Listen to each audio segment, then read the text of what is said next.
Nabi Ibrahim dan Nabi Ismail alaihi wassalam diperintahkan oleh Allah Subhanahu wa taala untuk meninggikan kembali pondasi Ka'bah. Masih ingat penjelasan kami dulu? Kami pernah terangkan.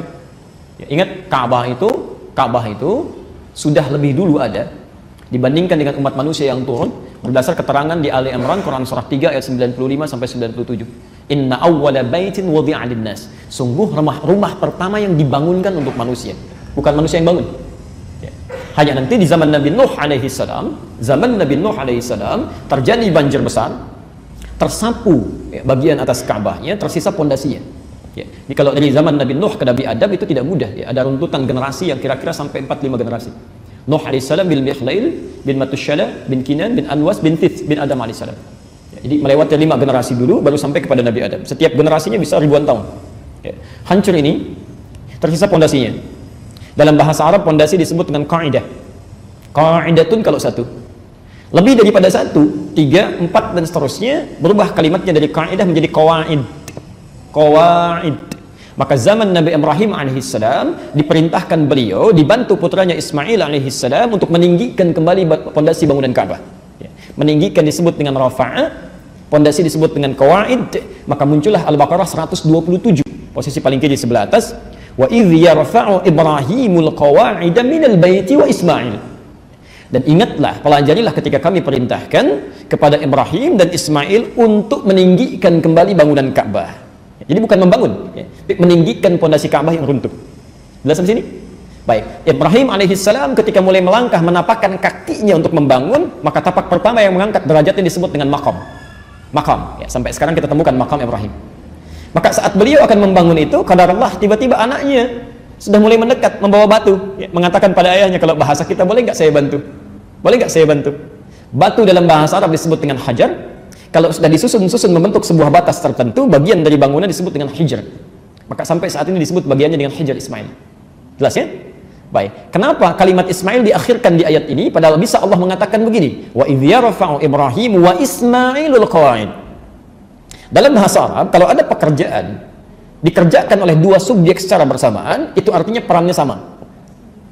Tapi kalau kalimat terakhir diakhirkan, misal wa idh yarfa'u Ibrahimul qawa'id baru Ismail wa Ismail, itu artinya orang kedua berperan hanya membantu saja. Membantu. Jadi Ismail datang membantu. Nanti kita tafsirkan insyaallah kalau saya masih hidup dan kita masih ada waktu ya, sampai ke Al-Baqarah nanti kita akan lihat bagaimana tipsnya seorang Ibrahim alaihissalam bisa menjadikan anak yang masih belia itu melihat bapaknya kerja pengen bantu. Itu kan nggak mungkin kalau ayahnya nggak memberikan perhatian. Saya balik tanya ya, antum masya Allah luar biasa punya pekerjaan aktivitas, pernah nggak ketika anda bekerja anaknya tergerak untuk membantu? Bapak cuci mobil kelihatan anaknya, pernah nggak anak ketawarin, Pak saya aja? Atau jangan-jangan antum yang cuci, anak yang pakai? Atau mungkin ibunya saat sedang menyapu pernah kasih kakak mengatakan, "Mas, saya aja yang nyapu." Atau jangan-jangan ibu yang nyapu, anak yang tunjukkan, "Ma itu kurang tuh," gitu ya. Baik, coba cek. Nanti kita akan belajar, tidak mungkin, mustahil. Ini seorang nabi, seorang rasul, sibuknya luar biasa, punya aktivitas kerja juga, tapi masih punya waktu untuk memperhatikan anaknya. Dan beliau ada di Kanaan, anaknya ada di Mekah, bisa jalan kaki itu, makanya disebut Ibrahim.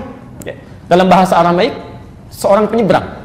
Seorang penyeberang. Dalam bahasa Arab, serapan singkatan dari Abun Rahim, bapak yang sangat perhatian. Ada orang laki-laki, bukan yang di sini ya, mohon maaf. Ada orang laki-laki, bukan nabi, bukan rasul, sesibuk apa? Sampai dunia dicari di luar, lupa dengan harta yang ada di dalam. Nanti kita akan lihat poin-poin ini ketika sampai pada poinnya. Ya. Ini berlaku untuk saya juga, untuk semua ya. Jadi saya mengingatkan di sini. Baik, kita kembalikan ke sini. Ya, ikhwas sekalian. Setelah selesai bangun Ka'bahnya, meninggikan maksudnya bangunannya, keduanya berdoa. Di antara doanya ayat 129, Rabbana wab'athi. Perhatikan kalimatnya. Ya Allah, mohon nanti utus seorang rasul dari kalangan sekitaran Mekah ini, sekitaran Ka'bah. Siapa rasul yang diutus di sekitaran Ka'bah lahirnya? Tidak ada yang lain kecuali Nabi Muhammad SAW.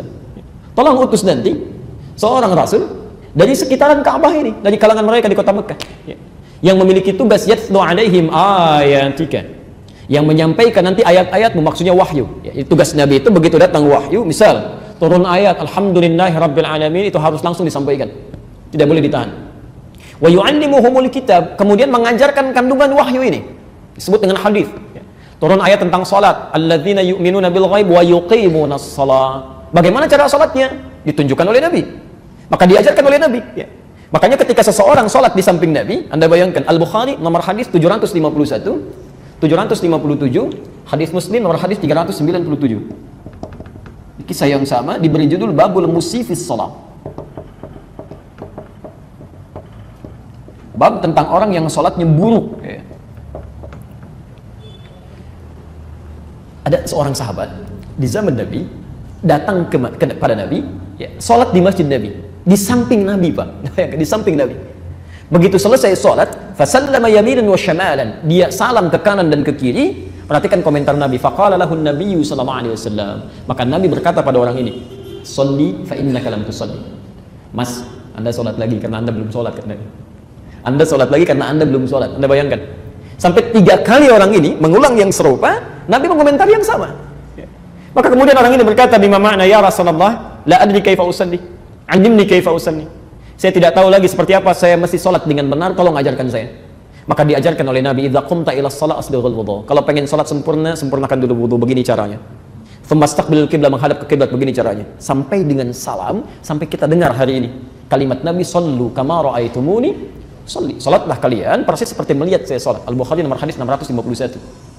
Yang menarik, sahabat Nabi hidup di zaman Nabi, salat di samping Nabi, di masjid Nabi. Kata Nabi, salat Anda belum sempurna. Ada orang bukan sahabat Nabi, bukan salat di masjid Nabi, tidak di samping Nabi, merasa aman dengan salatnya. Dan anehnya sahabat yang tadi merasa salah, pengen belajar dari Nabi, yang bukan sahabat gak mau belajar. Padahal ustadznya sudah ditebarkan oleh Allah, hadir di sekitarannya, Masya Allah tempatnya enak, keadaannya nyaman, belum mau belajar juga. Dengan cara apa lagi? Mesti difasilitasi. Tapi poinnya tugas Nabi adalah mengajarkan tentang tata cara ibadah.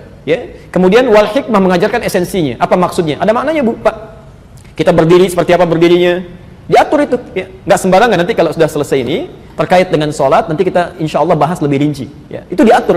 Berdiri nggak sembarangan, sampai Nabi pernah bawa pedang, gitu kan? Dan satu yang lain dirapatkan. Begitu lurus mana yang diukur, yang rapat tuh mana yang rapatnya. Ada. Nggak sembarangan. Ada aturannya.